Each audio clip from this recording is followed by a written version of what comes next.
Hey, gentlemen, welcome What's up? back. What's poppin'? What's poppin'? Hey, we got another nice let loose episode with Another get Amon. jiggy with it. Another get Yeah, jiggy with it. What we calling this? The Alchemist 2? yes, sir. I like it. The Alchemist 2 classes in session. I love it actually. I do too.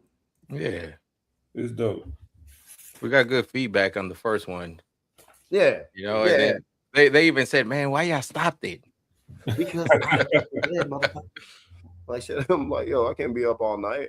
Yeah, Man, I got a life to live. that's true. Man, I got a lot to do. All right. Hold on, I'm trying to fix something right quick. I hate when I do. I should do this before. There was just so much going on. I was like, yo. I mean, it is what it is. Let's let it be. Yeah, for sure. Yeah. Amon, you set to the live. You good? Yeah, I'm good. All right, bet. So, man, Oh, you guys already know we got a lot to go on. We a lot to do here. So, I mean, we might as well just jump it off with the topic I was thinking about and talking about earlier. I'm tired of seeing ABs with kink tails. yeah. Um, that right there, like Dennis. Let me ask you, what's your opinion of ABs with kink tails? Or any breed where that has a kink tail. I mean, I understand docking the tail. Yeah, I don't like them. It's one of my pet peeves. It yeah, you gotta dock them if they have them, but that's a recessive gene, and it could be it'll show up It'll show up here and there, but yeah, I don't like it. My personal opinion, Like, like a full complete dog. I feel you on that. Like, because I came into the AB. I mean, when I got into the AB, ABs have full tails. I Yeah, came into the OD. Now, I was a little confused on why we have dock tails and everything else like that. Mhm. But as I was learning, it's just cosmetic. But yet, I was always told that a tail helps a dog perform, helps its balance, but I've not had any issues with that. But yet, at the same time, it's the kinks in the tails and then the corkscrew ABs that I've been seeing around. That right there, and as you said, Dennis, yes, it is recessive. yeah, But I don't know. I'm going to do a little bit more further research because what is it? DM is like a limb disease. And I consider the tail to be a part of the limb. Mm. And like if the tail, look at mom's really thinking, look at him on, look at him on, look at him. mm, So I'm gonna do a little bit more research on that to see what before I even speak on that. But yeah, it is recessive. But if you're having kink tails, dock, and you have to dock the tail when you produce these ABs, then you can't. If somebody gets one, you can't show it because the tail ain't gonna reach the hop. true that. You're already in the DQ, or if they don't DQ you, you're getting points docked, and you can't win a show. Do they care? Yes, Some Who don't. cares? yes. But I guess like who The cares? John D. Johnsons do. Yeah. Who? But like I guess what I'm saying is like yeah, the registries care, but Yeah, does but do the judges? and I feel like that is um I feel like in bulldogs in general, that's one of the things that's like hidden, where Yeah, they're like, oh, like we don't, it's okay, it's made okay, um, and not put emphasis on it. So like, I had a guy hit me up for one of my bulldogs. I didn't breed Pacifics no more, but yeah, uh, he was like, man, I really want a Pacific. I really want a Pacific, and he was like, your dogs are so athletic compared to other oldies that I see, and like Ernest had said something about like he considers like the tail like a limb. Um, so I wouldn't like. Well, I didn't go that far as thought process, but that's something for me to process later. But I always looked at the tail like I wanted a nice full tail. I didn't Yeah. want short stubby tail that stopped. I wanted a nice full functional tail, and I would just choose to dock that tail on my litters. But I like the pups with full tails. The full tail puppies in my litters would be the first ones up. They'd be the first ones on all four. They might not necessarily be the biggest. They might not be the smallest, but they always seem to have the most balance. Yeah. And I would always pick the dog with the most balance over one feature. I'm not a front guy. I'm not a back guy. It has to be a balance. And I Right. think with selection, we were talking about like methods of breeding. With time, when you select the same type of puppy from a litter over and over and over and over, that's your first pick every litter. Yeah. You develop a consistency within the bloodline to produce that type of puppy in a larger ratio. We talking 7 out of 8, Yes. 8 out of 8, Yes. 6 out of 8 numbers versus two here, two. You know what I'm saying? You got Yeah. Yeah. variation. And so like I see, like once you can identify a type in a dog that produces that certain type, and you can like you just start to fine tune that wheel with every breeding. I feel like a lot of breeders lack that and lack the knowledge to even look for what is the purpose of a full tail. You know what I'm saying? Yeah. Like Yeah. Exactly. it's Yep. just like, oh, it's a bulldog. It could be it's okay if it has a kink. And to some people that's okay. You know what I mean? That's to some people that's cool. But I've always wanted, dogs with the fuller tails. And you know what, Amon? You said something balanced, right? Um, with the pups, with the full tail, they say they're the first ones to kind of, stand Oh, up on their forward in this balance. But look at this analogy: a cheetah goes full sprint, right? But if you notice, if you pay attention to the cheetah, she uses its tail to yeah. balance whether The it's whole gonna go time. left, right. Yeah. So So Mhm. like, it's crazy because let's talk about even Dresria's litter and Tookie's litter, like Pelotti's litter. Like their development, I just seen something crazy with them because what was it? Pelotti's litter, I just felt like once they got to move quick. They got to moving around, doing everything, and I'm just like, yo. Then they wanted to eat more, eat more, eat more. I'm saying the color change just got threw me off. They wanted to eat more, and I don't know if it's the tail or anything, but that development of the dogs with full tail to me just kind of seems to progress faster. yeah, Like because what they were roughly 16 days, and they were like, I'm like, hey, they looks like they draining my bitch. Yeah. I had to throw them on. I threw them on raw at like anywhere from 14. I'll go find the post. It was their first day on raw. I'm like, yo, I gave them a little bit. They started eating it. Bam, boom. I'm not saying it's the tail, but it's just that development of dogs. I just think with full tails, just kind of do something different. Mhm. yeah. I think it just a full complete dog always looks It better. is. And I think we just need to stop babying them and talk about we need to start giving them mush at 3 weeks and give them mush when we can see that they need the mush. Like, yo, that milk ain't gonna always do it. The solidarity of that food will definitely get you. Yeah, you'll see it in your pups for sure. But I want to touch back on what you were saying, Amon. Like where we're looking at our program, where people, when you pick a puppy and you're looking for a complete balance overall of dog, Mhm.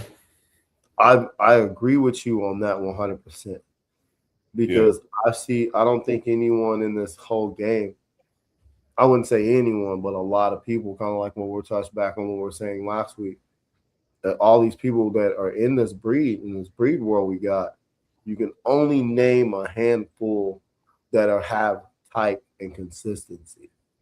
Yeah. I think a lot of people are just picking the puppy because, oh, this puppy is cute, or this puppy has this gene, or this color trait, and this, that, and the third, and not the overall balance of the dog with a nice balanced head type, muzzle, shoulder lay back, depth of chest, even streamline, a good turn of stifle, nice spread. They're not picking the overall dog. They're picking bits and pieces off of things, or I wouldn't say, yeah, bits and pieces off of things just to take a puppy to bring into their program instead of the most overall stuff. Right. It's kind of a conversation that Dennis and I were talking about. I'm not going to say any names, but just a program that just keeps posting dogs. And I'm just like, yo, I'm not seeing any consistency. I'm not. So,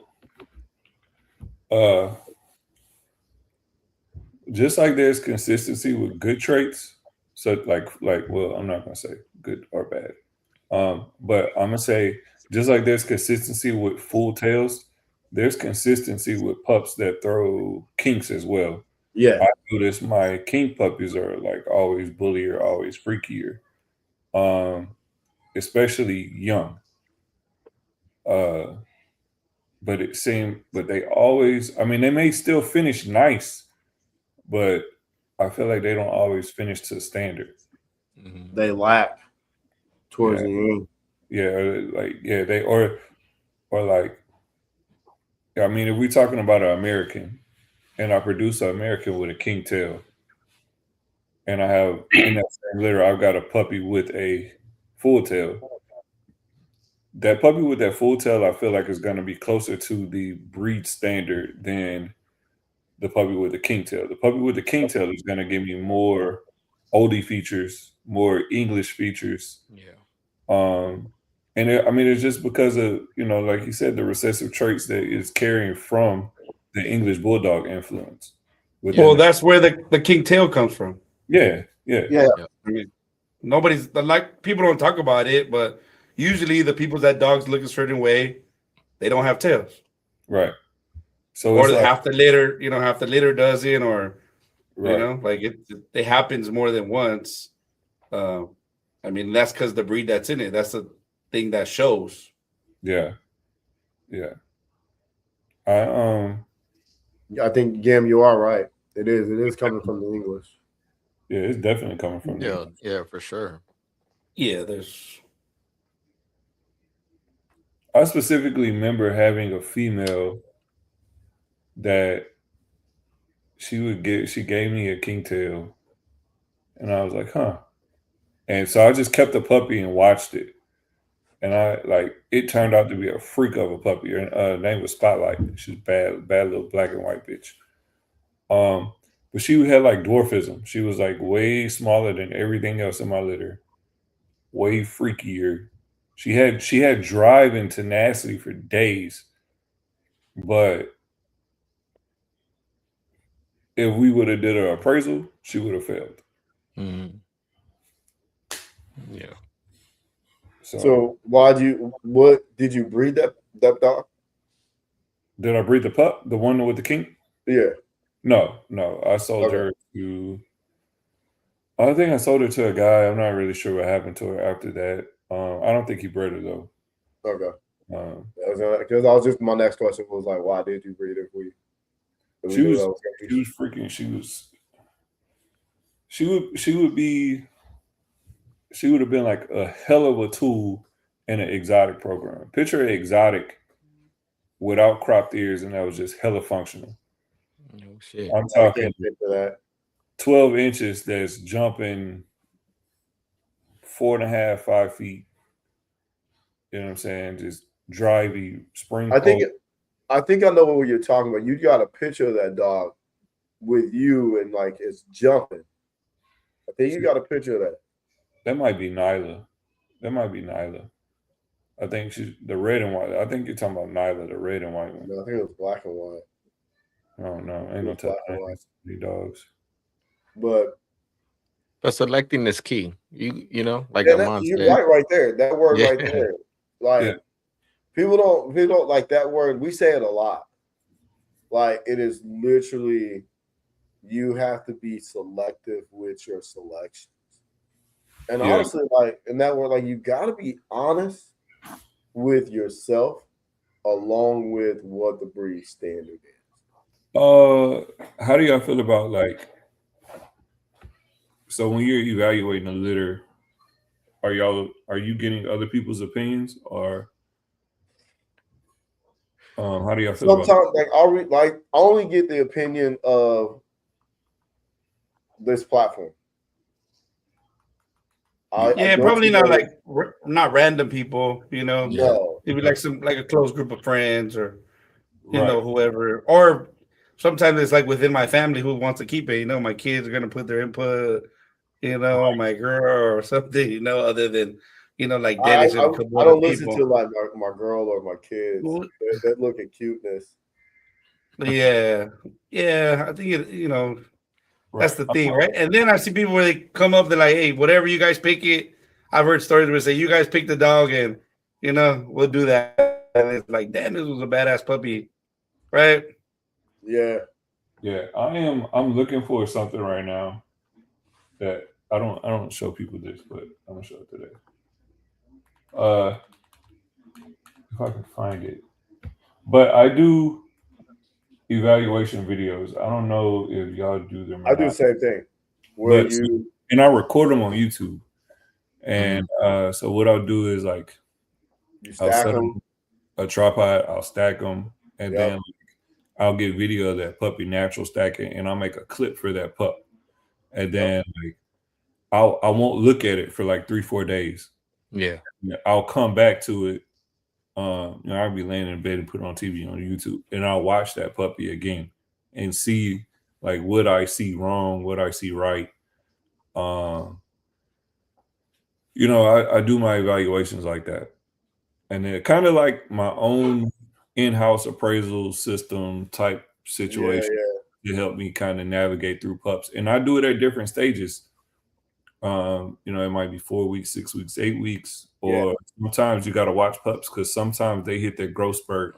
Like you might have a pup that hits at 4, 6, 8, but then you might have some that hits at 5, 7, 9. Yeah. So you might have to make that 5, 7, 9 comparison to another puppy's 4, 6, 8 comparison to really, figure out like, okay, growth rate, maturity, like when am I getting my best glimpse of them as an adult? I do a lot of that. So even like that part right there, like I do the same thing. Victoria Clausen of Puberton Borable, she kind of taught me that.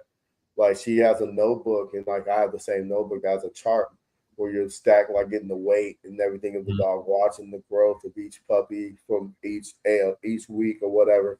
That way you can evaluate their growth spurts and everything. Right. And then on top of that, like, I got plenty of videos where you can see, like, I have videos, like, you might see me just making little clips and everything, but I'm literally evaluating the dog at its natural stack, at its movement, and also I am gauging the puppy's confidence, like just putting them outside, watching that confidence, throwing them in different areas. Who is going to be the one that ventures the yard the most? So that's another thing I'm evaluating. Then you can see the videos where I have multiple puppies that I'm doing different stacks with. Like, because I'm not just stacking them to be stacking them. I'm stacking them because I want to see where this puppy fares to the rest of the litter and who has the best overall balance of the puppy. But yet, at the same time, I still will reach out to my mates and be like, yo, am I not seeing something, or is there something that you see that I don't see? Yeah. Because I'm partially blind in one eye, but it's cool. No, definitely. You have to break down the even pups, and I do it. But I look for head shape, ear set, eye set. That's one thing about you. I noticed you love a fucking ear set. Hey. Sometimes. Hey. Yeah, right. That ear set takes the head type. Yeah. So that's like those little fine-tuned details, man. Like when you're looking for a look. All right, so like we know with bulldogs, like you might get rose ears, or you could get your correct. Yeah. Right. So some people, one of my like mentors, he prefers rosed ears. I don't, because I feel like the forward ears give you more like of I like the uniformity when I see it across everything. But he likes rose ears. I like the fold over. he would tape his ears, but I would like Legends ears would fold over, but LL had rows. Yeah. So, like just like those little things, but then like that's what we was talking about. Like when you have that litter and you're selecting that pup, you select that pup with the folded ears. Yeah. You do that for 2 litters straight. And then you take those 2 pups and you breed them to another pup that's been selected that has the same traits, whether it's an outcross or not, you're still gonna get that same phenotype. And then that's what happened. Like that's really like what starts to lock things in. All the time. And it's like it's beautiful. It is. And like those are just those little bitty critiques and those little bitty like just genetic things that you're trying to bring into your yard, your program to be significant to yourself. Yeah. But yet uniform to create what we're going to be talking about: type, look, genetics, something that is yours, Like you don't get a lot of what we're talking about now. I don't know, man. It's weird to me. I wish I can I wonder what people are really looking at when they're picking their puppies and picking their litter. And speaking of puppies, have y'all seen CJ Hernandez post? Oh man. Oh yeah, that one puppy just posted. Yeah. That's the F3s? That litter was insane. No, you seen the one he just posted? Oh, you haven't? Let me pull it. I think it's on the reel. He sent it to me, and I said, "Hey, yo, what you got over here?" CJ, that litter was just. Are you talking about the one he did just a moment ago? The ones that are like 7, 8, 9 weeks old now. Oh, the one the black and white one with the yoked up shoulders. Yeah. Yeah. Yeah, he sent it to me. I said, "Hey, yo, what?" I think he just finished the C-section, and these long body, big muzzle motherfuckers, like, yo. Yeah. I'm like, yo, CJ, hey, y'all, hey, that boy CJ. He got some stuff. He do. He has the he's got the mindset too for it. He like does. Understanding phenotype, genotype. Yeah. He does. And like I'll tell you, like he may not be like one of the most, like, I guess you could say, like outspoken breeders. Yeah. That man let his dogs do the job. But give him time though. That's what I mean. He's letting his dogs. I think CJ's young, right? Huh? Yeah, he is. Yeah. Give him time. I think he's taking it. He's getting his time right now. Yeah, he's doing some good stuff. He is. I'm telling you, hey, can we give that man a round of applause? CJ Hernandez, it's a round of applause for you, my boy. Definitely. Here you go. Absolutely. I think I said this before, maybe on the first episode, but it's not many puppies that I see that I respect. But that litter, I was like, oh yeah. Yeah. If I was like, almost was like, hey, let's talk about one of these. Yeah, I need that. Yeah. And the type was there. It was. The type was there. Yeah, he has a few of them that are really nice. Yeah, I was impressed.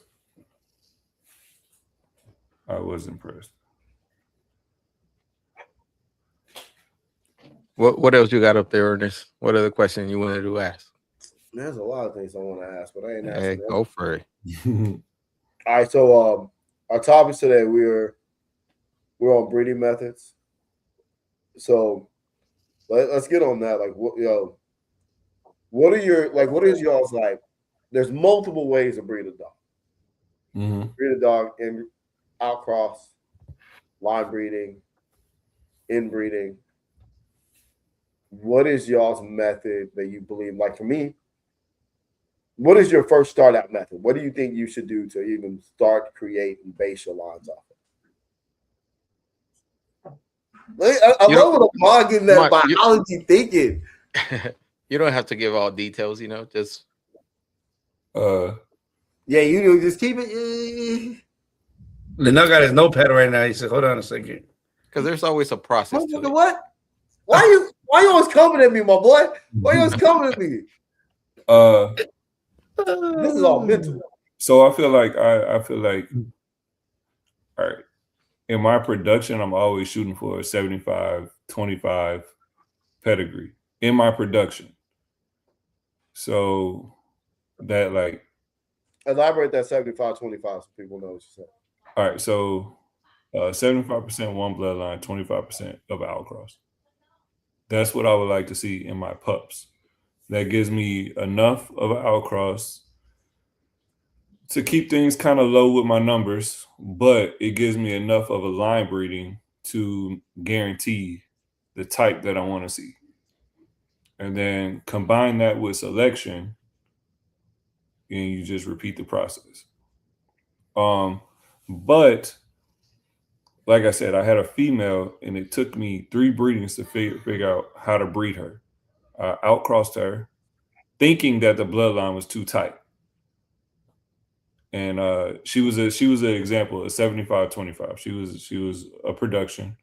Kept her, raised her up, outcrossed her, thinking, okay, I need to add some more variation into it. And this is actually kind of where I built my theory off of this bitch.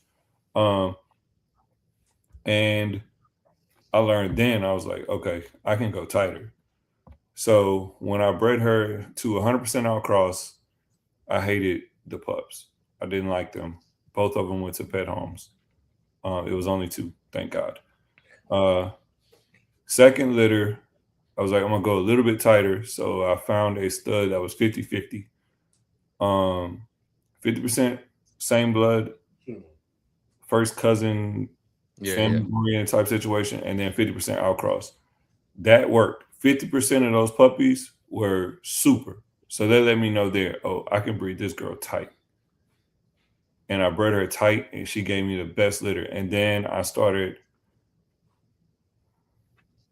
I'll probably get kicked for saying this, but I bred this girl 5 times.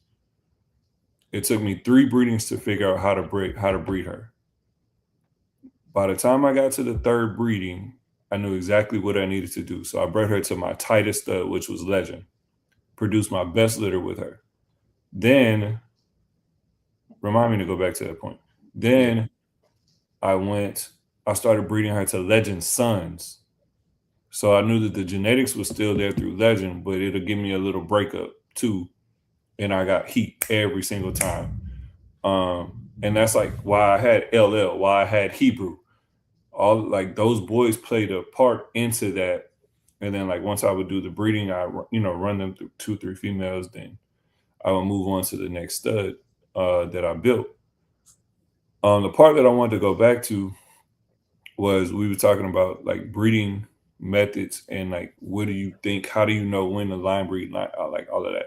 Yeah. I prefer family breeding, so I look for breedings where the ratio is high of quality per pups. So if it's 5 puppies in the breeding and 4 of the 5 are top notch, I'm not just gonna look at one of that 4 or 5. I'm going to try to incorporate all of those litter mates into my pedigree. So that way I'm getting all of the traits into one dog. So a lot of first cousin type breedings, uncle niece, like those type breedings to really bring those traits out. But I don't like to focus on one dog.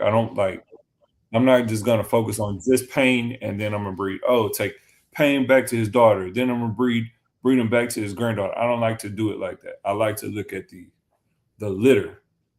And if I see consistency amongst the litter as adults, then I know they've got genetics. And then I can cultivate those genetics. Yeah, multiple to use, multiple to work with. How I want. And it still keeps the number low because you're getting the genetics, but it's different dogs. Yes, you're breeding. So let's say you got 5 females. Mm-hmm. You can do an inbreeding with one, and you can do an outcross with another, and then you do another tight line breed with something, and you start bringing puppies. You bring cousins together, start bringing that together, double up that genetic, throw an uncle in there. So that's how I like to breed. And I agree with you on that as well, because there was something I said to Dennis the other day about Tookie and Philotes, which is, son and mother. Mm-hmm. They show genetics of the pedigree, like really strong off of offspring. So reproductions, like qualities of dogs and traits that were in their pedigree. Right. And even for generations down the line, it's still there. And I said, Dennis, if I got these two that are showing that genetic, why would I not take them both together? And that's why what's crazy when I look at all of them, when I look at Tookie, I look at Wolfino, I look at Nos, I look at Notice, I look at Monroe, they were all named after a dog in the pedigree. Because Tookie used to be named Copper because they all hit genetics of the pedigree. They hit it. And it's like, bro, and where you're saying, like, yo, I see the genetics of the pedigree, so why not use them all to play a part in my end goal? Right. And it's like, if you're not going to do that, then you're going to lose a lot when you're going further down the line, when you're trying to build something on your own. You're going to lose it because you're going to go, oh, I'm going to take one puppy or two puppies. Then I'm going to breed this puppy out here, then this one over here. Then you're going to keep playing with this one, this one, this one, this one. And the lines are going to go so far away from each other. Then you're going to try to bring it back, but you've already lost it by then. Yeah, you lost it by then. Yeah. Like that. All right, so I should remember, but I was talking about LL, the boy that Ernest bought from me. Yeah. The blue and white boy. And I was saying he was like my best producer. He even outproduced his dad, which was from a full brother-sister breeding. And like when he said that part about the names, it just reminded me because I had Legend, I had Legend's Legacy, and then I had LO, which was off of, but it was spelled like with ELLO because he was off of LL, but it all tied back into the great grandfather, which name was Ello. Isn't he down here in Florida somewhere? Was he? Yeah. So the whole like that whole, it just the way it broke down for me, and then like LL, the reason that he produced so good is because what made Legend's parents so great was their dad Gotti. So what I did was when I bought that bitch Karma, which was LL's mom, a lot of people thought it was an outcross, but what they didn't realize was that LL's mom dad was like, it was kind of like that litter mate thing again, going back to it. Like Gotti, it was like 3 or 4 litter mates that was all within their same pedigree. So it might have appeared as an outcross because the names look different on paperwork, but once you got to like that 3rd or 4th generation, everything lined back up, and then you see all of that come back out, and then you have this tool in front of you that's a producing machine. And that's literally what happened with LL. And like I said, his dad was inbred, full brother sister, same litter, same like everything. Yeah. Not the first litter to the second litter, like full brother sister. And LL outproduced him. And I really think that it was because of the way that I tied that pedigree back into the grandfather's pedigree and the grandfather's siblings. So just, like understanding what dogs is a good producer, understanding some math, because you got to understand some ratios. Like, okay, this dog's throwing 2 out of 8 pups look great, but then you get a dog that's throwing 5 out of 8. And then sometimes you get a dog that's hitting no matter what bitch you put him to. Yeah. Those things matter too. Well, with that being said, there's what is it? The formula of breeding coefficient. Now, Dennis and I were talking about the breeding coefficiencies of breeding with dogs. Mm-hmm. You guys, everybody's familiar with the breeding coefficient, right? Right. COI. Yeah. Yeah, COI. Yes. Yeah. Just the probability that an individual, 2 alias of a locus, and then that can be carried by descent of each dog, right? Mm-hmm. So when we're doing these breedings, and we are looking at the COI. So what do you guys consider to be a good ratio or number? Like, you can do anything from 0 to 1, 0 to 100. What is a good percentage that you guys think would be a good number to continue your quality of reproducing consistency and traits with dogs? What do you think is too high to create a high risk of inbreeding and depressions and everything to reduce your hyper vigor? Or you think there is no too high of a number? I don't know. I've seen people say, I mean, that 20 is high, 10 is high. I think it kind of just depends on the dog. But my understanding, I had brought this conversation up, right? So, like, you get the dogs that are either closer bred together, right? So the coefficient would be higher, right? More or less. They're closer together, their relationships, but they would be higher. So, but the kind of the variations that I've seen, like between the 30, let's say a 20 and the 50, like what is really the percent of it is it, and what's the breakdown, right? Yeah. Like where are you pulling I guess you would have to know where they're pulling the exact numbers, right? And how. Well, because go ahead. No, keep going. Yeah, you would have to do that because I've seen where one is high, right? And it was like an inbreeding, right? And it was, let's say, like 50, but one is not an inbreeding, and it was still like maybe 40, right? So where are we pulling it exactly, like from? So it's not, it's your lineage that where it's coming from. It's not so much of it. Even like, you have two dogs that are like not inbred, but they have in the back genetics. Let's say in like generation 3, 4, 5, they carry some of the same blood. So you're building that number up from the back, not just the front. The front might keep it open, but you can still build the coefficient into a high rate from the back number, even though you're doing like not so much of a line breeding or even an outcross, because you can't really say an outcross, but you're just doing a tighter breeding. If you're doing a tighter breeding by things in the back, that's still a tight breeding.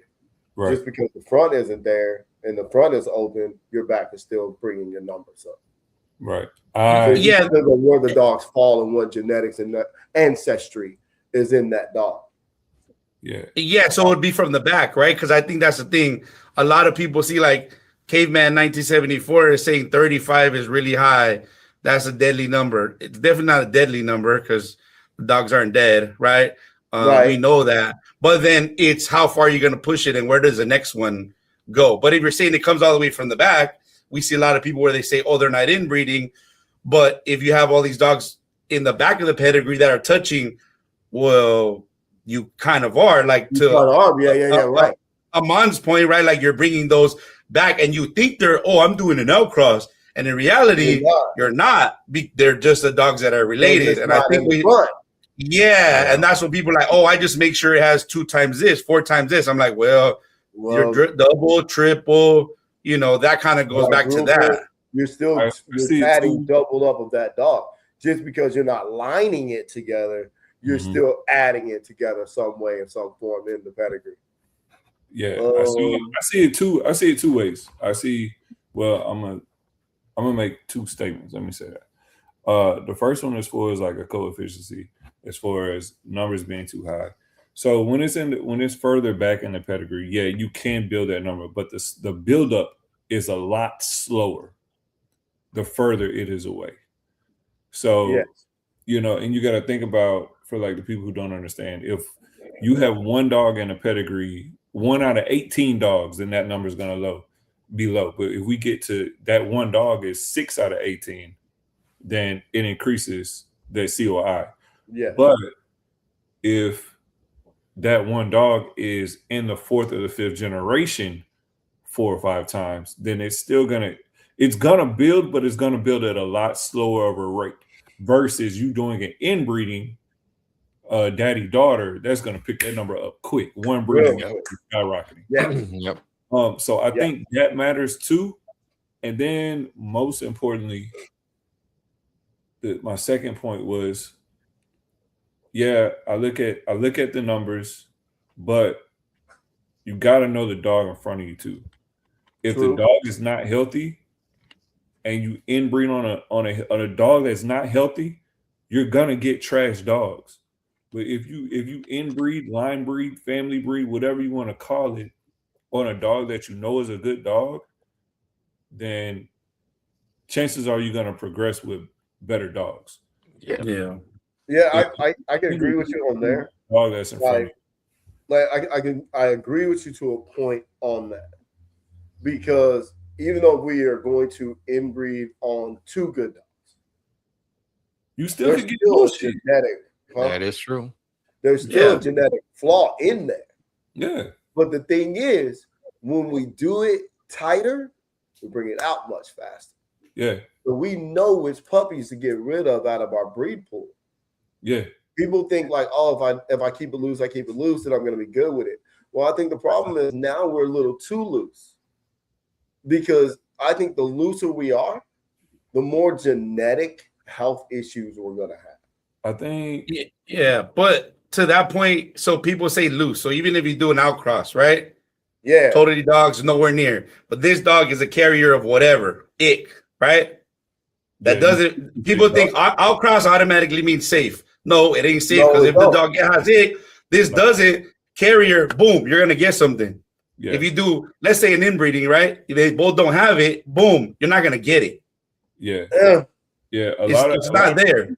You Correct. say it's not there, Yeah. but there's What do you so mean? many mitochondria in a dog. Like, Yeah, but if you test them and the dog doesn't have it, it doesn't have it. Here, I'm gonna say it like this: like, health testing is good to do. I believe health testing is a great thing to do, but it is not the be all end all. No, it's a tool. It's exactly. It is a tool, so It is a we tool. know the platform and the stage we can be on. Right. But even though we're still doing all this, you can still, the chances of still producing IC, NCL, HUU, you can still do it. Yeah. But you're just going to pull it out faster of which puppy, like, okay, cool, bam, found that gene in that puppy, get rid of that one.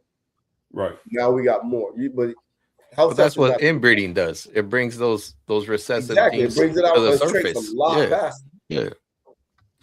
Like, and that's the thing where people are like, oh, inbreeding is not a good idea. You shouldn't do it. Or inbreeding is what's you the find word? out what's in your lines real quick. It's crazy. You're going to know what's in it quick. Man, You got to be selective. That's where the selects come from. Yeah. But like, I think we should all health test our puppies before we even start moving them on. Yeah, I think. My bad, Ernest, but I really want to say this.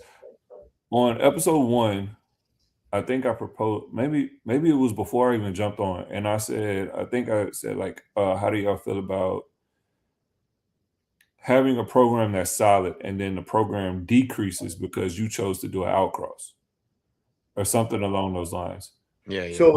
So with that right there, so I can't say it all the way, but I know the formula that I know that I'm doing, and then Dennis is doing. Mm-hmm. Where you gotta have multiple dogs that you're keeping tight. You have to. Mm-hmm. And then you gotta have something that is a variable. That's the whole thing of breeding. It is a science project. You have to have your constants and your variable. Right. Because you have to bring something in to see where, hey, does this work? And if it doesn't, boom, then I know that's not fit for my program. That's not it. Next. Yes. And the thing is, people don't have variables and constants. They don't have that. They just have dogs. Right. That's just all they have. In my particular, like what I'm, so I have a male and a female. It's a full brother system. I bred the male out, kept a female back, from another well-respected bloodline, and the puppies came in. The puppies look good, but health-wise, they are not to the standards of the full brother and sister that I have, and I can't help but blame that on me doing the outcross. I allowed another bloodline to come in, and the flaws that was within that bloodline came out within my pups. Mm-hmm. I saw it. You know what I'm saying? I see it. So it's like, shit, now how do I breed? Because I got these dogs that are already heavily inbred. Yeah. Or no, not inbred, they're inbred. Look freaking amazing. Super.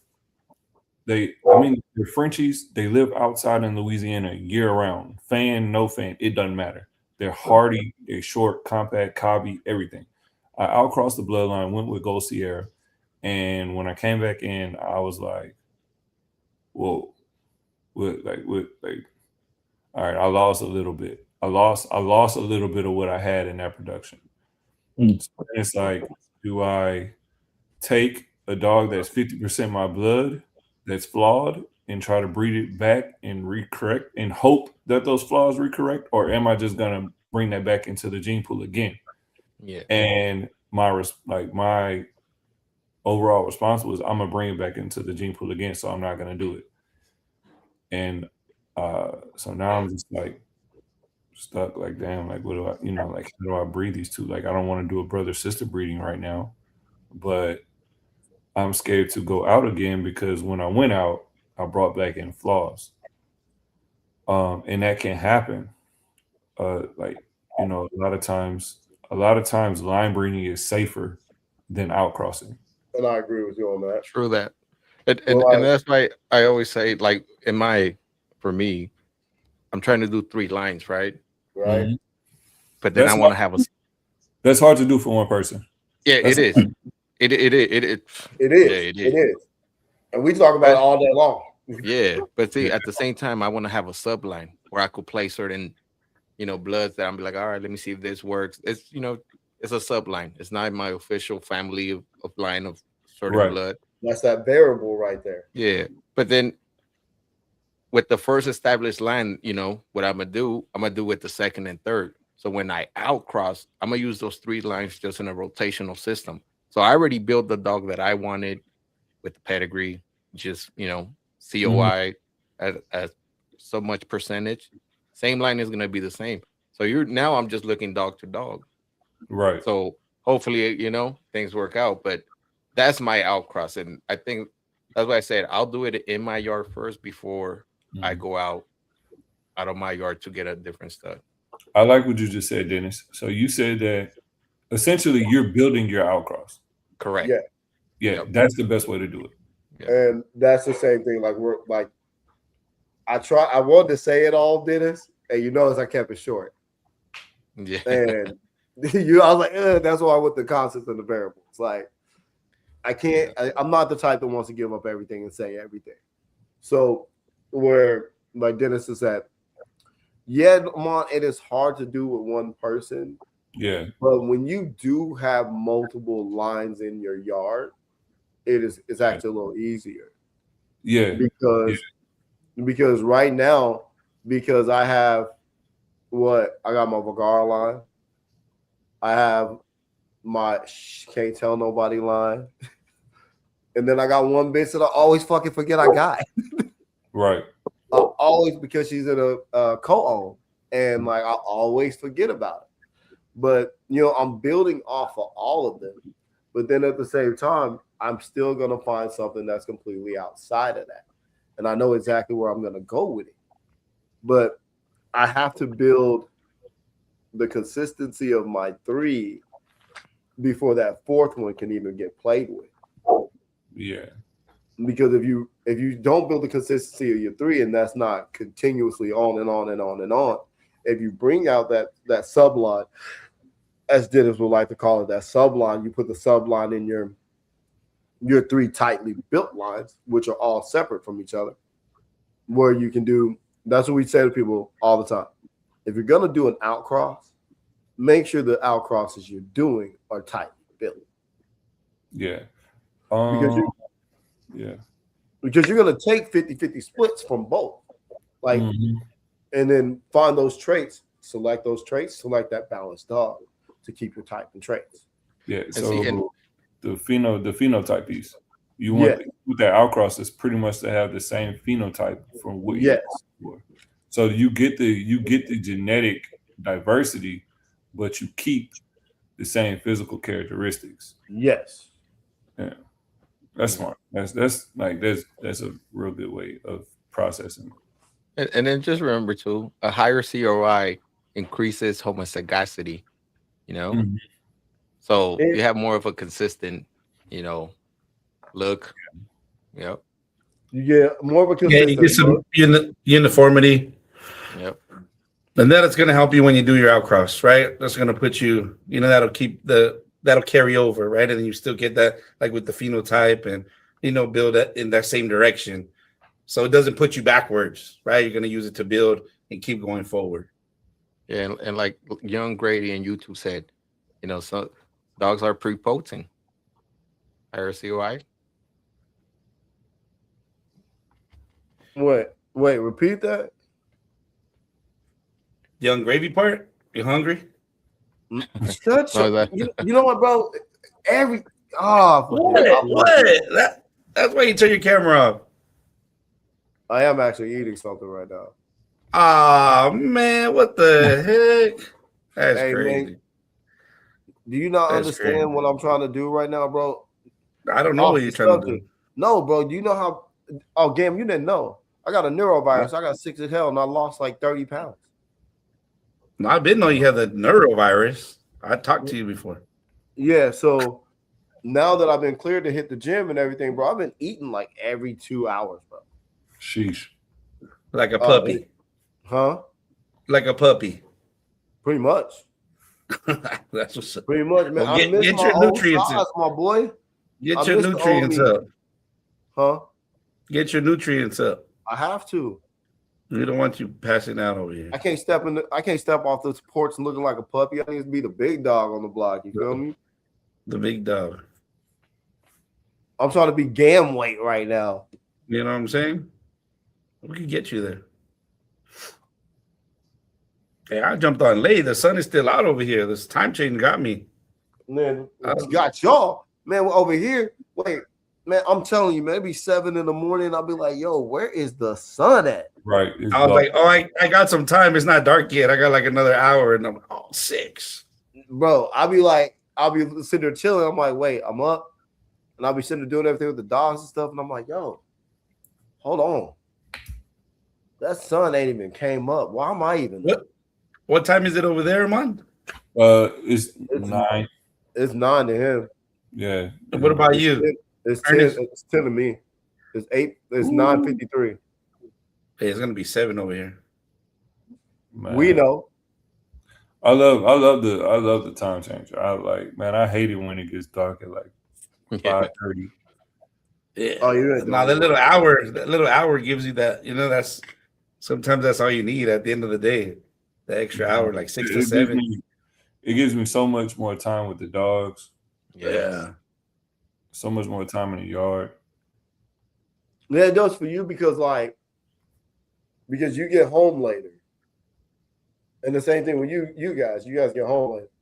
I get up earlier than I get. Yeah. So that way I get all that time.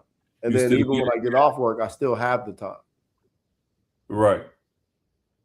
No, on this side, we get up early and still come home I'm late. already. It could be dark, raining. It don't matter. I'm still up. Hey, ask Dennis. It can be rain, sleet, hell, snow. What does Waypoint Harness say?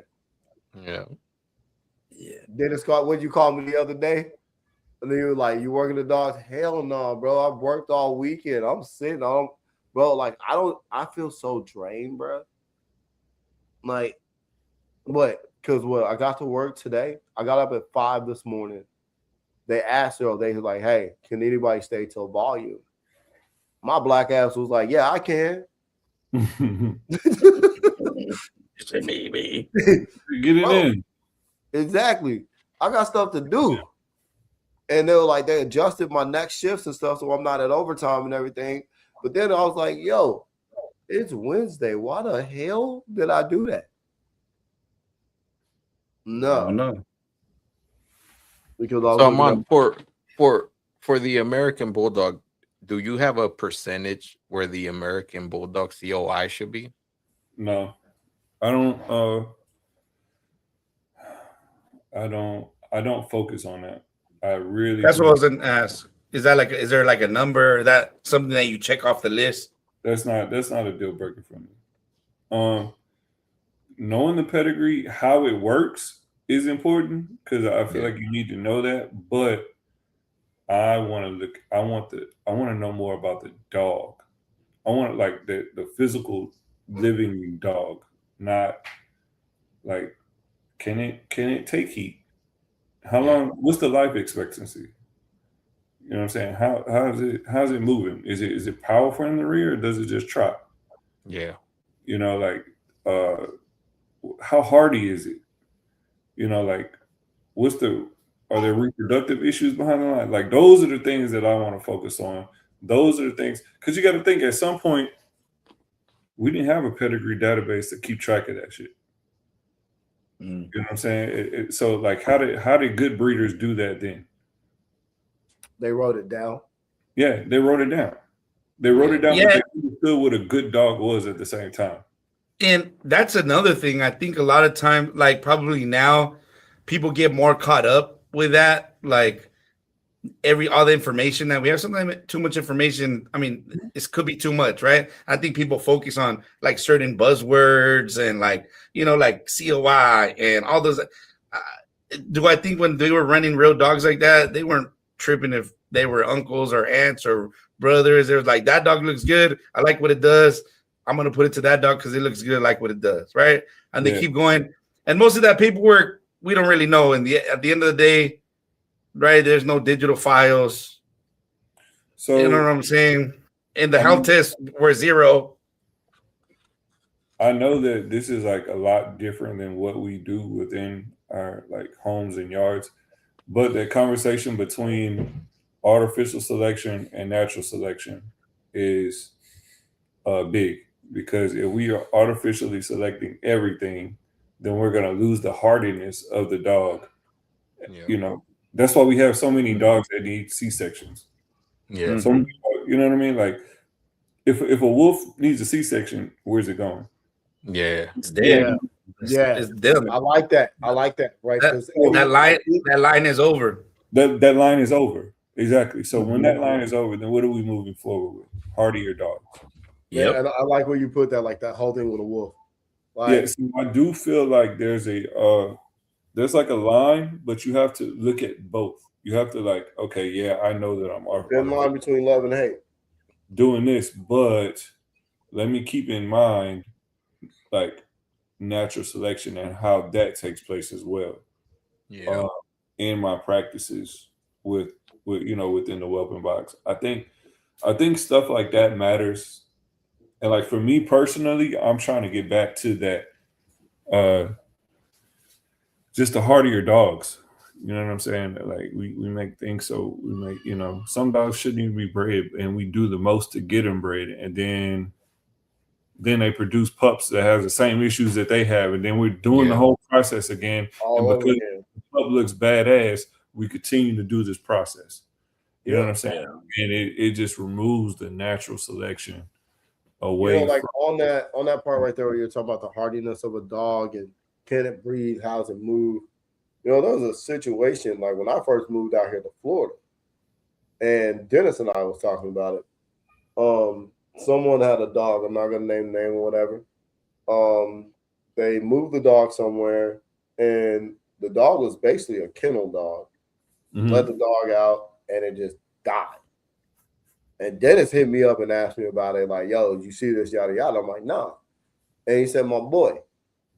He's like, your dogs, it don't matter, bro. Like, we moved to Florida, and we just kept it moving. They'll run and play, and they'll do the whole thing, and they can breathe the whole 9 here in Florida. And I came from Oklahoma. Oklahoma just like Louisiana. Right. Florida's the same way. Bro, it don't matter which dog I got.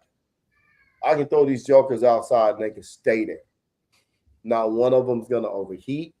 Not one of them's going to kill themselves because they know, hey, I've been living this life so long that I know how to take care of myself.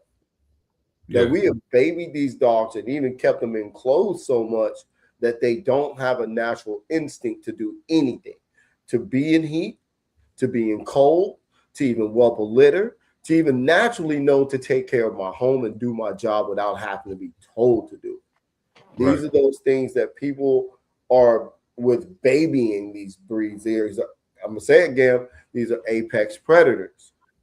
Let them be an apex at the time, my boy. Like, You ain't got no apex predators over there. man, walk in my house and tell me I don't. Man, Don't be telling me. You know what, Gil? You know, Don't be telling me over there. Tell me not one I'll of put my that thing in the headlock. I'll put that thing in the headlock. All them dogs be out there running around. They be out there running around. You know what? I ain't gonna wear no bite sleeve. They're gonna be like, oh, there's no bite sleeve. I'm not biting. Shut up, I don't know man. where to bite. There's no bite suit.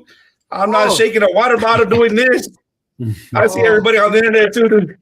Ain't no criminal gonna come up to you with a bite suit and present the arm to you. Half of that shit is whack too. You know what, man? You know what? Fuck all that. Yeah, you gotta be doing them. Hey, yo, watch this. Watch this. Hey, I ain't gonna do no agitation. I'm not gonna be doing no agitation. Putting a grown dog on the table. Putting a grown 100-pound dog on the table. Will you ever see me put my dog on the table? Will you ever see my dog on the table? Will you ever see that? Never. What were you gonna say, man? All right, guys, this is a amount of time. Hell no. You guys call each other and shit. No, hell no. No, fuck that. Dennis, did you have to agitate my dog? No, that bitch wanted to bite me. Amon, even you met Tookie. You have to look at this called training. I knew somebody was gonna get hurt because everybody training their dog. And, hey, I'm not even talking about you. I'm just saying in general. And there's a lot of people that do train their dogs that they'll say that like not every dog is built like that. And I've seen dogs where they train them and then they go out in the wild and it goes bad. There's some badass dogs, but not every dog that does. I'm not even talking about your dog. I'm saying it in general, right? Not every dog that has a highlight clip doing training. I'm sure you guys would agree, right? In the wild, I've seen them. You know, it doesn't work out. There's some dogs, they're still gonna hit, they're still gonna do that, but you know, not every dog. There's a bunch of dudes in the gym training how to fight. They're gonna get knocked out. You know, it's just, some of them are natural, some of them got it. And that presents a problem too, because then you gotta know who you're training with and where you get the dog. I see a lot of that too, where people are like, not to even have like basic argument. Like that's the thing for me, my whole yard, bro, my entire yard. If you're not a natural dog, you can ask Dennis, you can ask anybody. If you're not naturally instinctive, you can slide the fuck up out of here, bro. Like I'm gonna teach you some stuff, but some things you got to know on your own. Like, and that's hands down point blank for me. Like, because I'm gonna be making dogs and making puppies for people. Yes, my dogs are balanced to be a puppy, but yet I make protection pets, bro. That's Gray Hawk Kennel. It's a protection pet. You can take it out in the public, you can do this in the third, but my dogs have a natural instinct. Like, yo, when my pack leader needs me, I'm ride or die with you, bro. I'm ride or die. You ain't gotta tell me to throw. It's like your homeboy that's riding with you. You got beef with a motherfucker. Oh, you ain't gotta tell me you got beef. I'm just boy. Yeah. And that goes to like what he was saying about the natural selection, right? Because now we do that stuff, and it's more maybe not. I'm just saying in general, right? For money, but other people, you know, we do it for the selection of, hey, this dog doesn't have it. I'm gonna cull it. Or back in the day, hey, I wouldn't feed this dog, right? Because now you could do a hobby. You have 10 dogs. You're spending money on all this food, right? But you can do it because it's something for fun. Back then, it wasn't, do that. Hey, I'm going to keep it because of that, right? And then nobody else wanted that dog because it's not going to, hey, this dog don't hunt. This dog don't do that. I don't, Well, like, I don't want it. Said, and I agree with him when he said 90% of dogs in training aren't set for real scenarios. Oh no. Yeah. We don't train, we set scenarios. Everything is scenario. And we don't you go get all these people that go do all these bite work things and they go do it 2, 3, 4 times a week. We don't even do it that much. Because think about it. Is somebody gonna break into your house every day? No. We're getting you ready and set for that time when it comes. So we'll do like a dresser. She did her assessment. Now we let you sit on that, like, yo, what was that? Now we're gonna wait like 3 weeks. After that 3 weeks, now she's like, bing, now I know what's happening. We don't do this overall, let me give you a sleeve, this, that, and the third. We don't even give our dogs a sleeve. I'm gonna tell y'all, Combat Canine, I'm gonna shout them out to the day I die. We don't do sleeve biters. We make flesh biters. And the first thing they train with is putting the hand out, the hand. And then they put a little decoy, little rag out where you think the dog thinks it's a hand. We don't give a bite sleeve for like months, bro. If you ain't biting, you ain't doing the job, you ain't earned no sleeve. You ain't earned no bodysuit, none of that. Yeah. Amon, do you have any experience in that, like with protection or like bite work or dogs? Well, I did a little bit with Pain. I would just say Pain did. Yeah, Pain was different. But he had like, so he had both, man. It was like weird. And it could be anybody. Like you could say my name too loud, and he's like, "Oh, what the fuck? Don't play with him." You know what I'm saying? Yeah, like I can fuck some shit up. It was like immediate. And then it was like times where, you know, like I mean, we worked him on the bite sleeve. You know what I'm saying? And I love that he showed great control when in sport mode. But that was like, it was like play for him. It was like an on or off. You know what I'm saying? I was like, okay, it's gonna work. And then like he would click on. But then it was situations where I would have him in and like, you know, somebody raised their voice and he'd be like on their ass. You know what I'm saying? And I'm like, hey, come back, come sit down. Yeah. You know what I'm saying? And I like that. I don't like a barky dog. I don't like I like a dog that's observant and watches and pays attention to those things. And like, so I do feel like some dogs can't take pressure. You know, you put the pressure on them and then they crack. But a dog like Pain, he would handle every situation as it was. You know what I'm saying? Like, and I mean, I did a shit ton with that dog. But it was like it was two different personalities. He understood we're going to protection train. And oh shit, this is a threat that might hurt my owner. Yeah. So it was like two totally different dogs. You had a smart one. You know, and when you say that, bro, I'm gonna keep it so that's what like I love all my dogs, and Dennis can contest to this. I love all my dogs, but your Pain granddaughter that lives in my house, hands down, same bitch. Bro, she can be chill out in the world with everybody. Yeah. But if you come at me sideways, you something like that, oh, bro, she up on you. Yeah. And like, here's the thing. Yeah, you know, she's been around my protection dogs, but yet, you know, it's been environmental in situations and even feeling the vibe of me. Because you got to remember, she's the only dog at John D. Johnson that competed in every single event. She did the show ring, she did the weight pool, she did the silver work, she did the drive. Like, she did everything. And she did all this with no training, bro, other than weight pool and show. With that protection work, oh, she's like, oh, no, I'll fuck you up. She's like, he uncomfortable, you make me uncomfortable. Yeah. Yeah. Pain was really good with that. I had another bitch that this was before like I blew up or whatever, but it was before Pain's time. And I always Let me get back to that, Dennis. I could have bred those two together, but her name was Destin. She comes down from like some of the Wakeham's tank stuff from what's that guy's name? Callaway Cairns.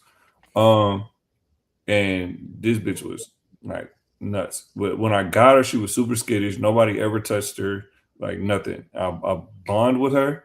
Man, one day I was walking this dog, guy rolled down his windows, like, oh man, that's a badass dog. She jumps into his truck trying to get him. Process that as a threat. You know what I'm saying? Yeah. Bond with you though.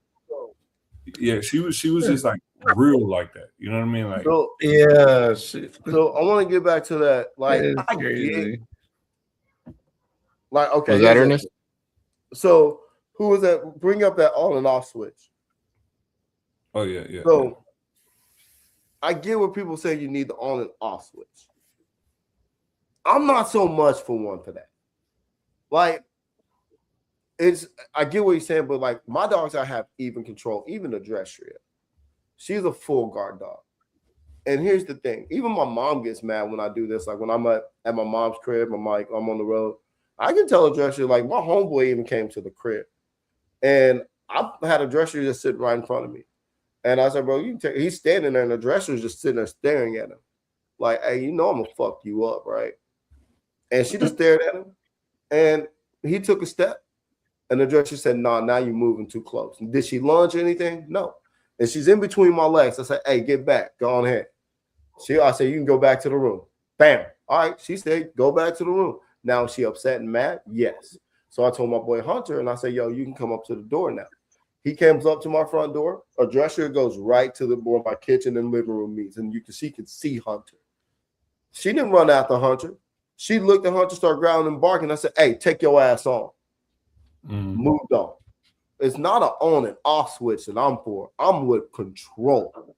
Because if I don't want to tell my dog, that's the thing I've been saying. Yes, that is, you might say it's an off switch, but no, bro, because if you get too close, I can't turn this bitch off. And that's why I think, like, for me, I would like the on and off switch because I would never want to lose control of my dog. That's a liability at the end of the day. It is.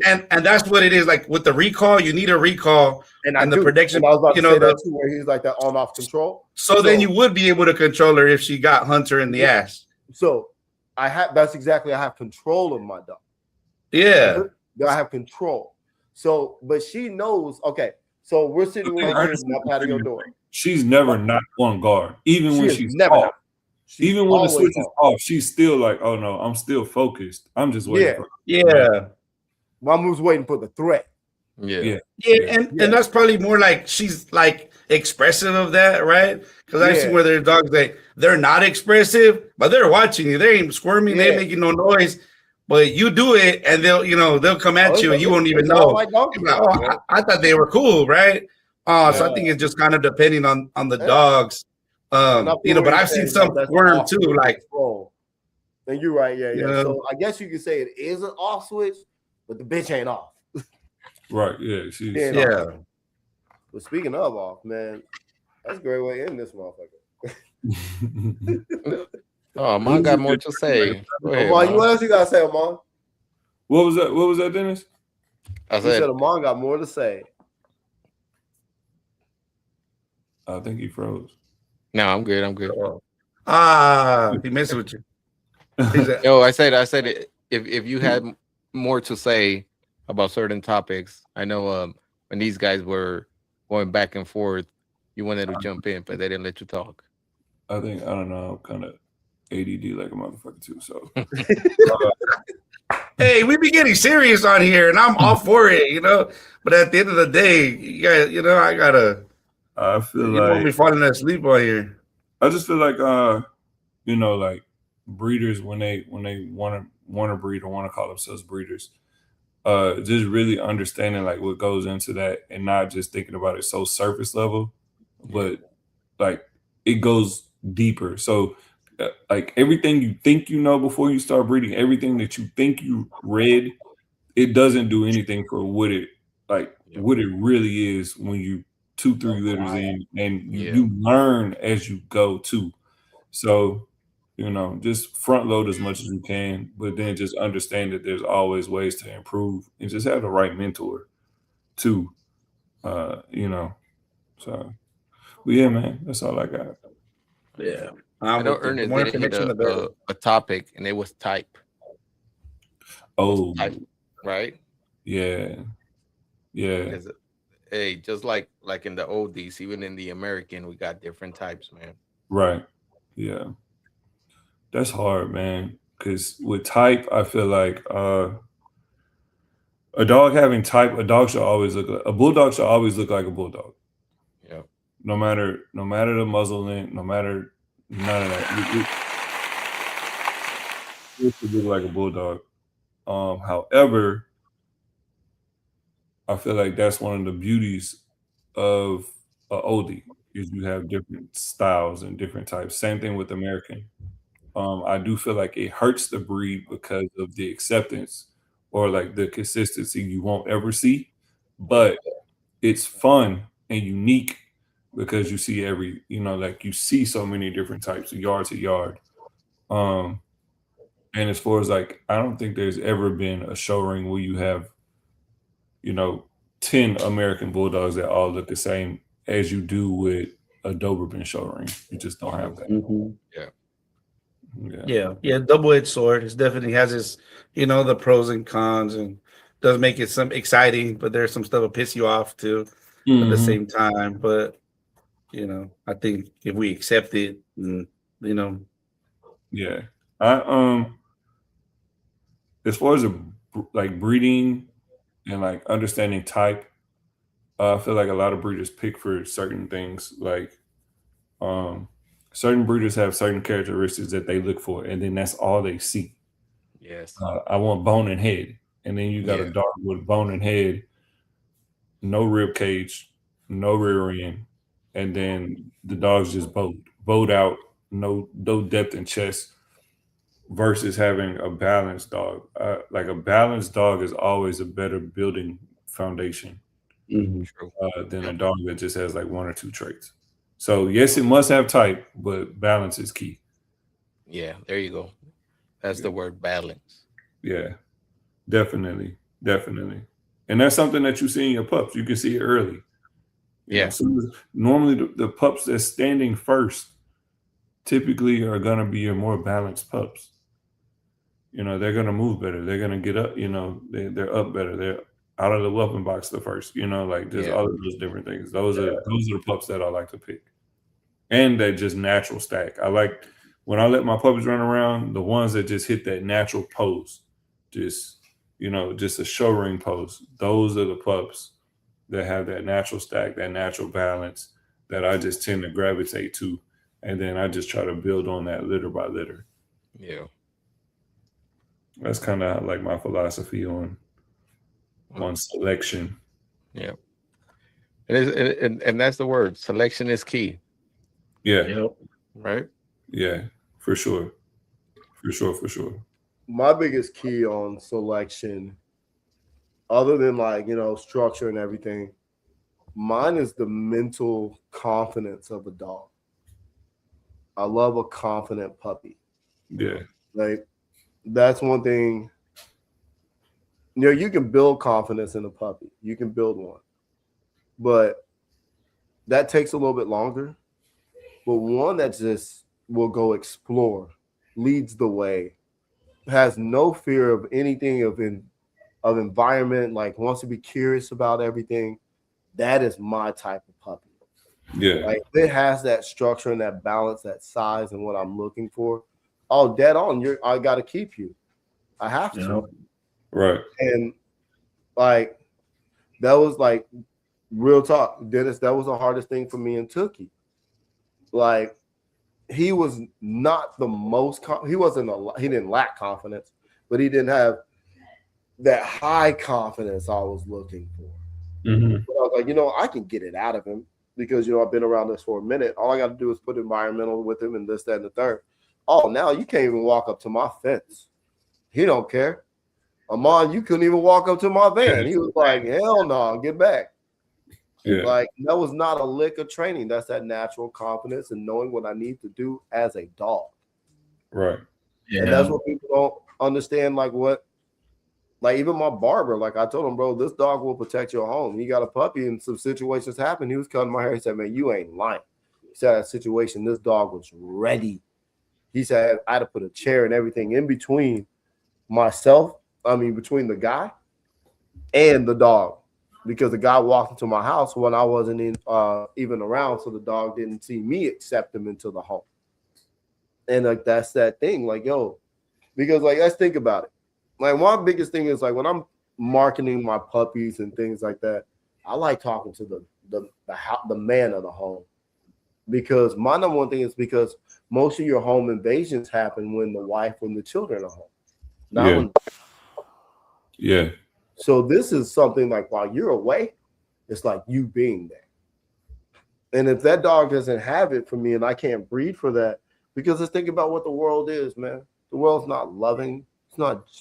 Most of your home invasions end in murder because there's someone in the home when they didn't expect them to be there. or there's something that just goes wrong where there's a fear and somebody ends up hurt, stabbed, shot. But if you have something that's protecting you and something alerting, oh, bro, your dog's on the front line. So that confidence is, for me, is number one key, because I don't just think about myself. I think about what the world is becoming, but I think about my kids, my daughter, my son, your kid, your wife, and everything when you're traveling on the road and this, that, and the third. Because even when I was in my relationship and I had my dogs, I had to leave my home because I was that protector. So if I'm leaving my home, hey, let me leave some protection and behind. So, when you sleep, your guns sleep, but the dog's always awake. So confidence, natural instinct is my biggest key of selection of a dog. Like back in the day, we weren't looking at shoulder layback, because I've been in this since back in the day, we weren't looking at shoulder layback, turn to stifle, the like we weren't looking at all that. We was looking at, hey, can this motherfucker do the job? That was it. And that's what I was raised on. All this other stuff, I learned. So like people might look and like say like, oh man, he's a ruthless guy and this, that. No, I'm not. It's just what I knew, is what I was taught. Hey, if this dog ain't gonna protect the farm, it ain't gonna protect you. This is my exact words of my uncle. Oh, that motherfucker ain't worth a damn. He ain't. And then like you gotta protect your home, your livestock, and your family. And that's what I look for in the dog, man. Oh, facts. Yeah, I like that. I can get down with that. yeah. They gotta be balanced. You gotta have everything there. Yeah. But fellas, it is now 10:25 my time. I love y'all. Yeah. No, for sure. It was a good one. It was a lot of good, informative topics. Hey, appreciate the audience, man. They were Yeah, coming, I and, appreciate you. Yeah, that's a thanks. good answer. Thanks everybody. Yeah. Hey, thanks, Amon. Hey, Amon, sorry about Ernest. He be acting like that sometimes, Amon. Don't worry about it. My apologies on behalf of Ernest. Don't trip, Ernest. I got you. Hey, no, but we appreciate you, man. I like this. This is fun. Man, No, real talk before like Amon, real talk. I appreciate you coming on. I appreciate everything you have done in the past up to now. Like I really appreciate that. You've done a lot for the game, and no one's giving you flowers. I'm gonna always give you flowers. I appreciate that, bro. Appreciate that. I've put my hands on your dogs, not just one breed. And I've even picked your brain for things. I go to you for like anything, like not just you, but I go to you for a lot. Yeah. And I think a lot of people should. Gam, I'm glad you made it here with us, my boy. I'm glad. I'm glad you made it. Time change got me.